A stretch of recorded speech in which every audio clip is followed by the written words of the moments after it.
ఈ మధ్య సోషల్ మీడియాలో ఒక తమాషా కేసు చూశాను. పేర్లు ఎందులే కానీ భార్యాభర్తలు ఇద్దరు టీవీలోనే ఘర్షణ పడుతున్నారు.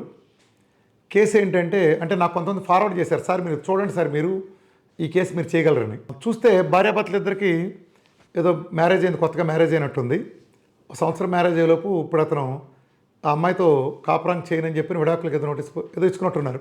నేను కేసు పూర్తిగా చూడలేదు. బేసికల్గా స్థూలంగా కాన్సెప్ట్ ఏంటంటే ఆ అమ్మాయికి చిన్నప్పుడు సోరియాసిస్ వచ్చింది, చర్మవ్యాధి, చాలా చిన్నతనంలో. తర్వాత ఏంటంటే ఈ మధ్యలో బయటపడలేదంట, రామాయ వర్షం ప్రకారం బయటపడలేదు.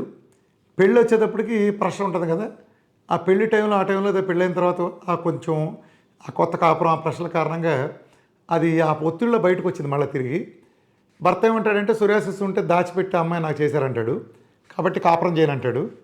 ఆ అమ్మాయి ఏముంటుందంటే నేనేం దాయలేదు, చిన్నప్పుడు వచ్చిన జబ్బులని కాలు జారి పడినాయో లేదా చిన్నప్పుడు మోకాలు కొట్టుకుపోయి ఇవన్నీ కూడా చెప్తామా, నాకు అప్పుడు వచ్చింది, మళ్ళీ నా దురదృష్టం దేవుడు మళ్ళీ ఇప్పుడు ఎందుకు ఇచ్చాడు నాకు తెలియదు అంటుంది. సో అని ఏ డాక్టర్ దగ్గరికి వెళ్ళి ఇది తగ్గద జబ్బు అంటున్నారు. ఆ మాట కూడా నేను వీడియోలో విన్నాను. ఈ అందరూ ఎంతోమంది డాక్టర్ల దగ్గరికి వెళ్ళాం, మేము స్వయంగా తీసుకెళ్ళాం, ఏ డాక్టర్ దగ్గరికి వెళ్ళినా సోరియాసిస్ తగ్గని జబ్బు, ఇది అసాధ్యం తగ్గటం, ఈ జీవితాంతం ఎలాగే ఉంటుంది అని అన్నారు అని మెన్షన్ చేశారు. నా వరకు నాకు భార్యాభర్తల కేసు నాకు మ్యాటర్ కాదు, కానీ ఈ బూత్ మాట ఉంది కదా, ఈ బండ బూత్ మాట, సోరియాసిస్ తగ్గదని, ఆటోఇమ్యూన్ డిసీజులకి అల్లోపతి గుడ్లు తేలటం తప్పితే చేయగలిగింది ఏమీ లేదు. వాళ్ళకి తెలిసిన ఒకే ఒక విద్య, ప్రపంచంలో ఎవరికి 300 మందిని లేదా అది వాడిన 99 మందిని సర్వనాశనం చేసే ఆరోగ్యపరంగా స్టెరాయిడ్ కొట్టడం ఒక్కటి తెలుసు.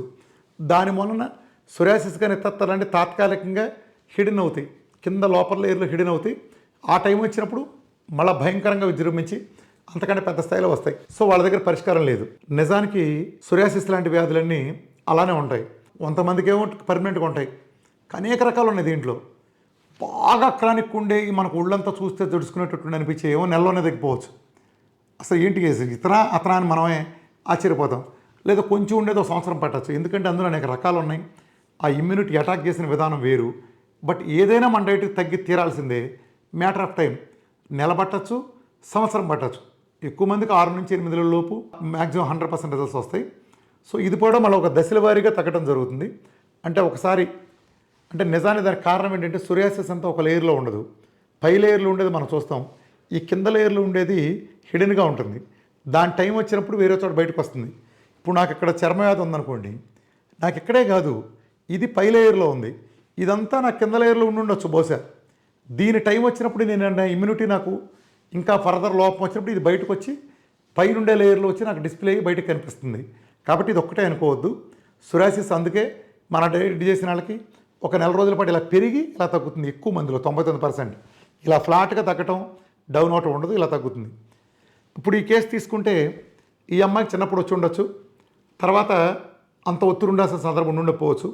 ఎప్పుడైతే పెళ్ళయి ఒక కొత్త కాపురంకి వెళ్ళిన సందర్భంలో లేదా పని ఒత్తిడికి కానీ ఇతరత్ర కారణంగా ఆ అమ్మాయి తిరిగి ప్రెషర్కి గురవటం కారణం చేత ఇది మానసిక ఒత్తిడికి ఎప్పుడైతే గురవుతామో ఆటోఇమ్యూన్ జబ్బులన్నీ ఎగిరి దూకుతాయి మీదకి, ఎక్కడో లోపల ఉన్నాయని జంప్ చేసుకుని బయటకు వస్తాయి. అలా జరిగి ఉంటుంది. దాన్ని చాలా సింపుల్గా పరిష్కారం అవుతుంది మన డైట్ చేస్తే. వీళ్ళు ఎవరికి తగ్గించని అలోపతికి వెళ్ళటం వల్ల ఉపయోగం ఉంది. మీరు ఆంజనేయుడి కోసం వెతుక్కుంటా ఏ చర్చికి వెళ్తే మాత్రం ఆంజనేయుడు దొరుకుతాడు. ఆంజనేయుడు కావాలంటే ఆంజనేయుడు ఉన్న గుడికి వెళ్ళాలి, ఆంజనేయ స్వామి గుడికి దొరుకుతాడు.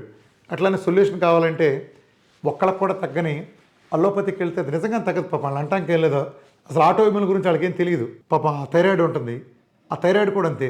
ఇప్పుడు థైరాయిడ్ అని మందులు ఇచ్చేస్తూ ఉంటారు. టీఎస్హెచ్ 70, 80, 100 వెళ్ళింది అనుకోండి, ఆ డోసు 150 అలా. అది 2000, 3000 అయింది అనుకోండి, 150, 200 ఇచ్చేస్తారు థైరాయిడ్. తగ్గిందని కూడా తగ్గిస్తారు. కానీ నిజానికి వాళ్ళకి థైరాయిడ్ సమస్య ఉండదు.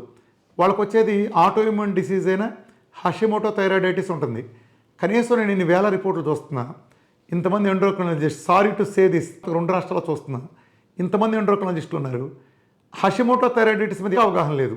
20 ఏళ్ల పాటు మనం ఒక వ్యక్తికి ట్రీట్ చేస్తారంటే అతని టీఎస్హెచ్లు ఒక 60లోనో 70లోనో 100లోనో 200లో 500లో ఎందుకు ఉంటున్నాయి, 7-8లోనో కంట్రోల్ ఎందుకు ఉండలేదు అనే ఆలోచన కూడా చేయకుండా, కనీసం యాంటీ-టీపీఓ లాంటి యాంటీబాడీస్ టెస్ట్ చేయకుండా ఆ థైరాయిడ్కి ఇచ్చే మందులు ఇవ్వటం, దీని కారణంగా మెటబాలిక్ యాక్టివిటీ తీవ్రమైన ఫ్లక్చువేషన్స్ గురై వాళ్ళు అనేక రోగాలు కోరి తెచ్చుకుంటూ అవుతుంది. సో హషిమోటో థైరాయిడైటిస్ మన డైట్లో చాలా అవైలబుల్గా తగ్గుతుంది. అంటే ప్రధానంగా ఇది ఆటోఇమ్యూన్ డిసీజ్. ఆటోఇమ్యూన్ డిసీజులకు అలోపతి దగ్గర దమ్మిడి సొల్యూషన్ లేదు. ఒకవేళ తెలిసిన వాళ్ళు చేయగలిగింది ఏం లేదు, ఆ పేరు మార్చి పెడతారు తప్ప ఆ ఉన్నాయి ఆ లైఫ్ స్టైల్ డిసీజ్కి ఇచ్చే సిమ్టమాటిక్ టెంపరరీ ఆ రోజు రిలీఫ్ అయినాయి ఇచ్చి తర్వాత ఫర్దర్గా పెంచే తప్ప సొల్యూషన్ లేదు. సో ఈ కేసులో సొరియాసిస్ కనుక ఉంటే వాళ్ళు అదేం చేయవసరం లేదు. మన డైట్ కనుక చేస్తే ఆ అమ్మాయి సొరియాసిస్ ఊరినే పోతుంది, సమస్య చిటికలో పరిష్కారం అవుతుంది. ఆ భర్త సొరియాసిస్తో ప్రాబ్లం, సొరియాసిస్ లేని భార్య వస్తే ఓకే కదా, ఆ భార్య కూడా అదే ప్రాబ్లం, సొరియాసిస్ లేకపోతే ఆ అమ్మాయి హ్యాపీ. వాళ్ళ జీవితం నిలబడాలంటే చక్కగా మన డైట్ చేస్తే తగ్గిన వాళ్ళు కొన్ని వేల మంది ఉన్నారు. మీరు కూడా ట్రై చేయండి, చక్కగా తగ్గుతుంది. తెలిసిన వాళ్ళు ఎవరు ఉంటే వాళ్ళకి ఇన్ఫర్మేషన్ పాస్ చేయండి. సో సొరియాసిస్ కారణంగా నిజమే ఇలాంటి చిచ్చు అనేకం జరుగుతుంది. అనేక మంది పెళ్ళిళ్ళు కాకపోవటం మేము చూస్తున్నాం. సొరియాసిస్ వాళ్ళు నిజంగానే పాపం పెళ్ళి అవ్వదు. ఆడపిల్లలు కానీ మగపిల్లలు కానీ ఇప్పుడు 17, 18 ఏళ్ళు 16 ఏళ్ళకి ఒళ్ళంతా చొక్కా ఓడదీస్తే లేదా అసలు చుడీదార్ చూస్తే లేదా తొడల మీద చూస్తే ఇంతంత లెక్కన ప్యాచ్లు జడుచుకున్నట్టు ఉంటాయి. సొరియాసిస్ మన డైట్తో అవలీలగా తగ్గుతుంది. అవలీలగా అంటే this is the only way. నెలలో తగ్గే ఉంటాయి, క్రానిక్ 20 ఏళ్ళ నుంచి ఏడుపిచ్చుతున్నాయి, 20 రోజుల్లోనూ నెల రోజుల్లోనూ తగ్గే ఉంటాయి. చాలా చిన్న స్థాయిలో ఉండేవి 6 నెలల సంవత్సరం పట్టే కూడా డిపెండ్స్. ఈ తేడా మీరు అర్థం చేసుకోండి. అందరికీ ఒకే రకంగా రిజల్ట్ రాదు. ఒక బస్సు ఒక లోయలో పడి యాక్సిడెంట్ అయితే అందులో ఉండే 60 మందికి ఒకే రకమైన దెబ్బలు ఎలా తగలకుండా భిన్నమైన దెబ్బలు ఎలా తగులుతాయో ఇది కూడా అంతే. ఆటోఇమ్యూన్ డిసీజ్లు అటాక్ చేసే విధానం ప్రతి మనిషికి వేరుగా ఉంటుంది. ఒక ఏలుముద్ర ఎలా డిఫరెంట్గా ఉంటుందో ఆటోఇమ్యూన్ రికవరీ కూడా అలాగే ఉంటుంది. కాబట్టి జాగ్రత్తగా మీరు చేస్తే సొరియాసిస్ అంటేనే చిటికేసినట్టుగా మీరు బయట రావడం సుసాధ్యం. Thank you.